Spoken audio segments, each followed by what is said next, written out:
شريك له وأشهد أن محمدا عبده ورسوله أما بعد فأعوذ بالله من الشيطان الرجيم بسم الله الرحمن الرحیم۔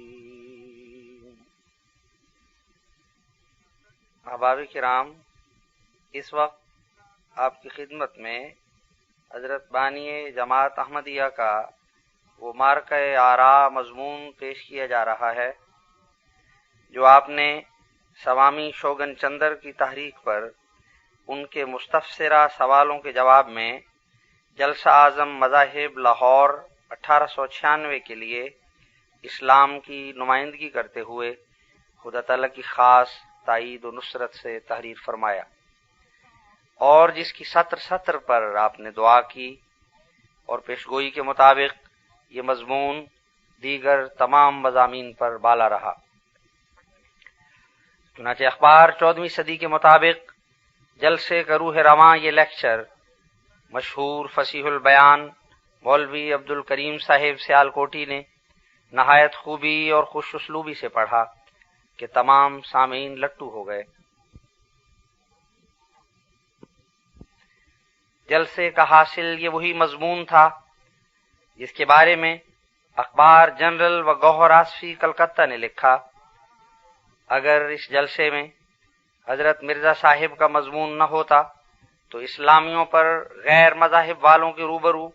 ذلت و ندامت کا قشقہ لگتا، مگر خدا تعالیٰ کے زبردست ہاتھ نے مقدس اسلام کو گرنے سے بچا لیا،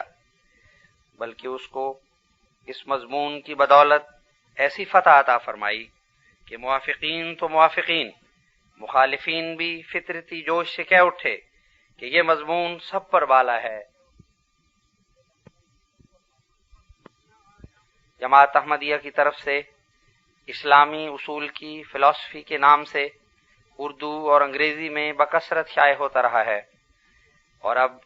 اس کتاب کی 100 سالہ سالگرہ کے موقع پر 1996 میں یہ کتاب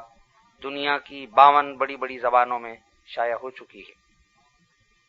اس مضمون کا کمال یہ ہے کہ اس میں کسی دوسرے مذہب پر تنقید کی بجائے اسلام کی خوبیاں اس کی الہامی کتاب قرآن مجید کی روشنی میں اس طرح پیش کی گئی ہیں جسے اسلام کا تمام مذاہب سے کامل اور عرفہ والا ہونا واضح و ثابت ہے۔ مضمون سننے والوں کو میں حضرت مسیح موعود علیہ السلام کے الفاظ میں یہ خوشخبری سنانا چاہتا ہوں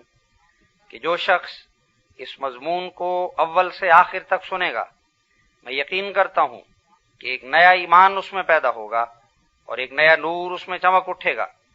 اور خدا تعالیٰ کے پاک کلام کی ایک جامع تفسیر اس کے ہاتھ آ جائے گی۔ اب میں مضمون شروع کرتا ہوں۔ حضور فرماتے ہیں،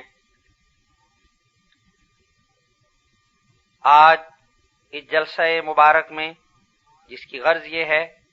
کہ ہر ایک صاحب جو بلائے گئے ہیں سوالات مشتہرہ کی پابندی سے اپنے اپنے مذہب کی خوبیاں بیان فرماویں، میں اسلام کی خوبیاں بیان کروں گا۔ اور اس سے پہلے کہ میں اپنے مطلب کو شروع کروں، اس قدر ظاہر کر دینا مناسب سمجھتا ہوں کہ میں نے اس بات کا التزام کیا ہے کہ جو کچھ بیان کروں خدا تعالیٰ کے پاک کلام قرآن شریف سے بیان کروں، کیونکہ میرے نزدیک یہ بہت ضروری ہے کہ ہر ایک شخص جو کسی کتاب کا پابند ہو اور اس کتاب کو ربانی کتاب سمجھتا ہو، وہ ہر ایک بات میں اسی کتاب کے حوالے سے جواب دے اور اپنی وکالت کے اختیارات کو ایسا وسیع نہ کرے کہ گویا وہ ایک نئی کتاب بنا رہا ہے۔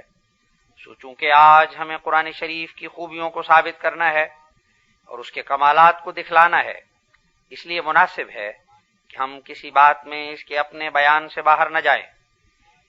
اور اسی کے اشارے یا تصریح کے موافق اور اسی کی آیات کے حوالے سے ہر ایک مقصد کو تحریر کریں تا ناظرین کو موازنہ اور مقابلہ کرنے کے لیے آسانی ہو،